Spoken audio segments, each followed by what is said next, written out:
जैसे अंतिम समय में किसी के मन में इच्छा है कि मुझे ब्रह्म तेज प्राप्त हो, ब्रह्म तेज का इच्छुक हो, तो उसे केवल बृहस्पति, देवगुरु बृहस्पति की इच्छा की ही उपासना करनी चाहिए। जिसे इंद्रियों की, भाई हम मर रहे हैं और अगला जन्म हमारा कैसा हो, चित्त में जो जो भाव हो, कामनाएं हो, इंद्रियों की विशेष शक्ति, हमारी इंद्रियों में विशेष आती विशेष शक्ति हो, वो इंद्र की उपासना करें। जिनकी इंद्रियां शिथिल हो गई हो, आंख से कम दिखाई देता हो, कान से कम सुनाई देता हो, अन्य अन्य जो हमारी 10 इंद्रियां हैं, जिनकी इंद्रियां शिथिल हो गई और इंद्रियों में विशेष बल जिनको चाहिए, 10 इंद्रियों में, कर्म इंद्रिय, ज्ञान इंद्रियों में, वो इंद्र की उपासना करें। अब जिनके चित्त में संतान की कामना है, संतान की इच्छा है कि हमें बेटा हो जाए, संतान की मन में लालसा है, उनको प्रजापति की उपासना करनी चाहिए। बोले वृंदावन बिहारी लाल की जय।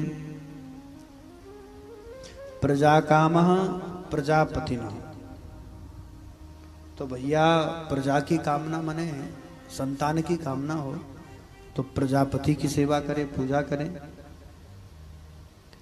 ऐसे ही कि देवी माया तो श्री काम तेजस काम हो, जिस को लक्ष्मी चाहिए। जैसे कई लोग हैं जिनको लगता है कि बस धन हो जाए, हम धनवान हो जाएं या अगले जन्म में धनवान हो जाए। जिनके चित्त में धन की कामना है कि हम खूब रुपया पैसे वाले हो जाएं, उन्हें यहाँ लिखा है माया देवी। देवी माया तू श्री, श्री माने लक्ष्मी। जिनको लक्ष्मी चाहिए वो माया देवी। हमारे यहाँ हरिद्वार सप्तपुरियों में मायापुरी हरिद्वार को कहते हैं। जूना अखाड़े में जो मूल देवी है वो माया देवी है। उनको माया की पूजा करनी चाहिए, उन्हीं की उपासना करनी चाहिए। जिसे तेज चाहिए उसे अग्नि की पूजा करनी चाहिए।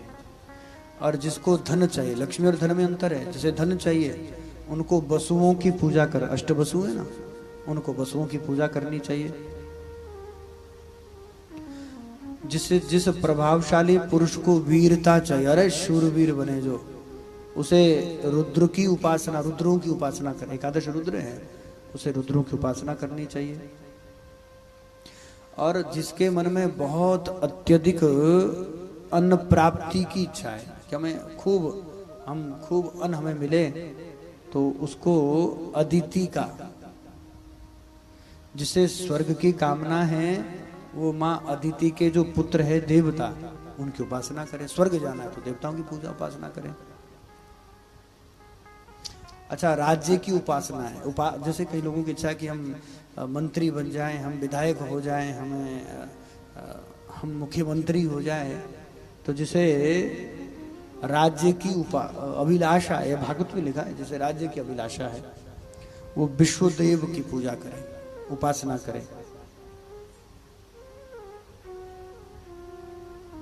और जिसे प्रजा को अपने अनुकूल बनाने की इच्छा है, भाई प्रजा हमारे अनुकूल हो जाए, राजा हूं पर प्रजा, जैसे प्रजा विरोध करती है, पता चले कि अब जो प्रजा है वो विद्रोह करने वाली है और पार्टी बदलकर दूसरी तरफ जाने वाली है, तो प्रजा को अनुकूल बनाने की इच्छा हो तो उसे साध्य देवता की आराधना करनी चाहिए। और किसी को लगे कि हमारी आयु बहुत लंबी हो तो अश्वनी कुमार, किसी को पुष्टि की इच्छा हो तो पृथ्वी की, और पृथ्वी का प्रतिष्ठा चाहे कि चाह हो तो लोक माता पृथ्वी और आकाश का सेवन करें।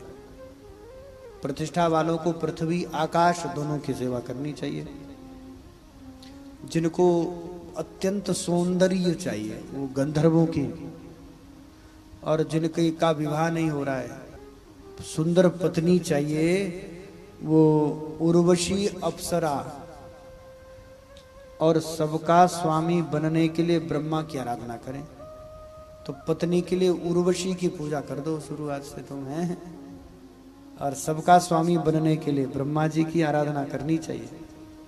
जिसे यश चाहिए संसार में वो यज्ञ पुरुष की, जिसे खजाने की इच्छा है वो वरुण देवता की, जिसको विद्या की प्राप्ति की आकांक्षा है वो शंकर की।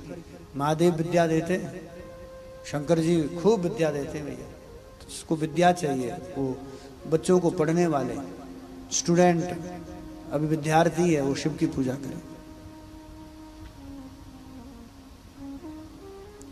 पति पत्नी में लड़ाई झगड़ा होता हो, ये सबसे बड़ी समस्या। हाँ, टीवी चैनल के माध्यम से जो देख रहे हैं, पति पत्नी में जिनका परस्पर प्रेम नहीं है, रोज लड़ाई झगड़ा घर में चला रहता है, द्वंद्व, उन व्यक्तियों को पार्वती भगवती जगदम्बा की उपासना करनी चाहिए।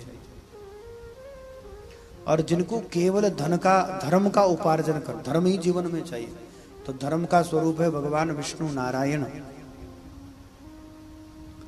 वंश परंपरा की रक्षा, जैसे वंश की परंपरा नहीं बढ़ रही, बिटिया होगी बेटा नहीं हुआ, वंश परंपरा नहीं हो रही भैया, तो उनको पितरों की पूजा करनी चाहिए। वंश परंपरा की सुरक्षा के लिए